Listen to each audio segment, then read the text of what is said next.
For 20 years, we've been creating innovation in the CX industry, and now we're seeking out brilliant new perspectives on CX you just won't find anywhere else. I'm Richard Owen. Welcome to the CX Iconoclast.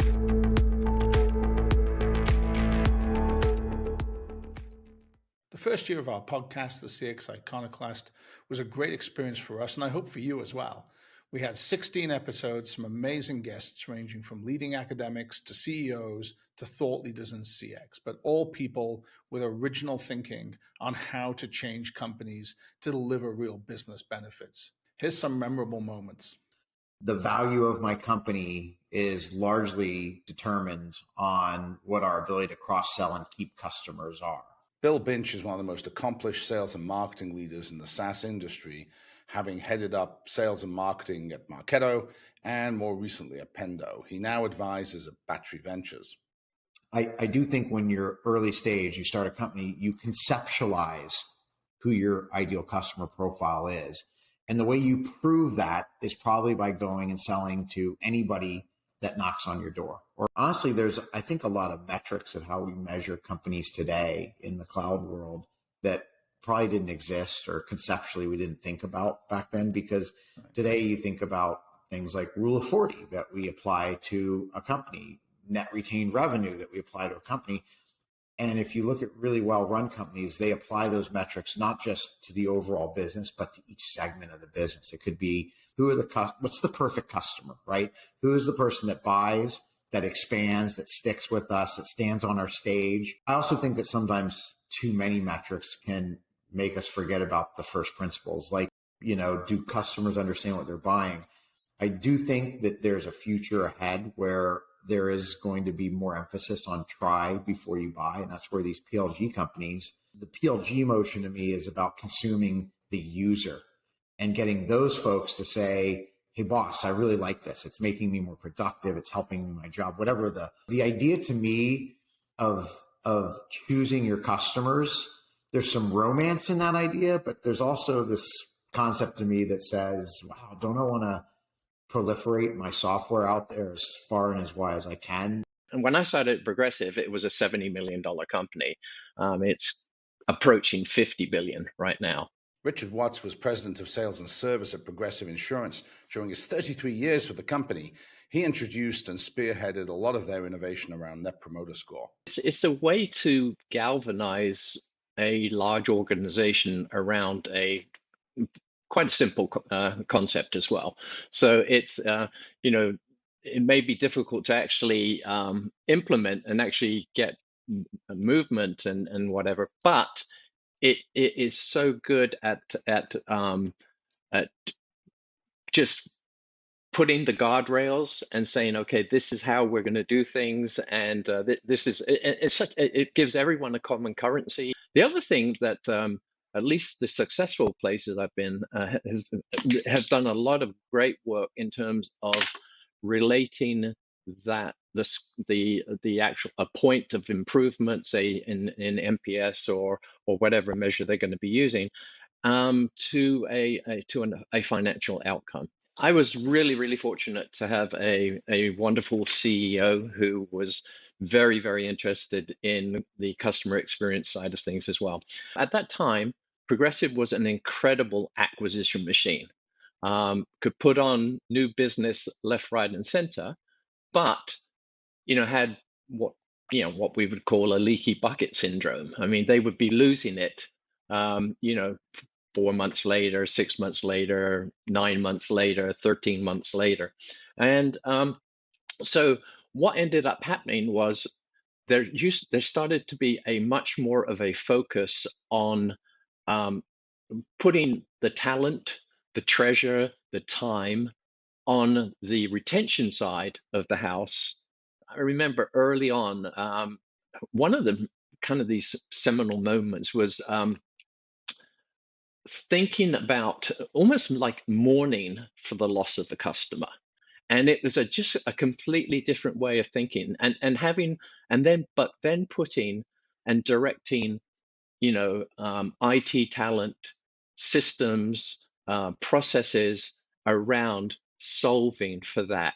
the insurance side and the banking side, they're sitting on a lot of legacy stuff, and the startups are not burdened by any of that, either that thinking nor actually the platforms as well. So I think that makes them a lot more nimble in that regard. The truth is, what makes a brand powerful is the emotional involvement of customers, and that's hard to argue with. Joe Wheeler's been innovating in thought leadership and CX ever since the 1990s when he did work on the service profit chain. His new focus is, perhaps unsurprisingly, digital. It should be the aspirational goal of every company to deliver a touchless experience. Have we come far enough that technology can actually create emotional involvement that we would typically expect from frontline staff? Now, here's what's interesting. If you and I did a word cloud on all the customer testimonials for Lemonade, the word that would pop the most is love. So think about that for a second. This is fundamentally people talking to a bot. What will be the role of technology to not just, automate frequently asked questions and make things more efficient, but to what extent will technology actually create emotional involvement? Over-investing in things that didn't kind of shape behaviors like retention, advocacy, spending was a fool's errand. And I think when you look at the problem through a digital first lens, you tend to see it differently, and you'll land on solutions that are a bit different. If you don't start there, you tend to, because we're all humans, default to what you know. As I say in this keynote I give, when OpenAI introduced ChatGPT, the genie came out of the bottle. That was like a big pivot for the world. Quite honestly. But there's a difference between kind of consumer solutions like that and enterprise-grade machine learning applications. First and foremost, what is marketing? Marketing's the process of identifying, anticipating, and satisfying, ultimately, customer requirements. Martin White is a veteran chief marketing officer with a ton of experience in the financial services industry, ranging from the credit giant Experian to the insurance leader Amlin. I think there were three key stakeholders. There's the employee, there's the customer, and there's the shareholder. And I think given the financial services landscape over the course of the last 25, 30 years that I've been fortunate enough to serve in those businesses, many of them have put shareholder value right at the top of the order. That's been the great driver, and everything is needed to satisfy the needs of the hungry shareholder.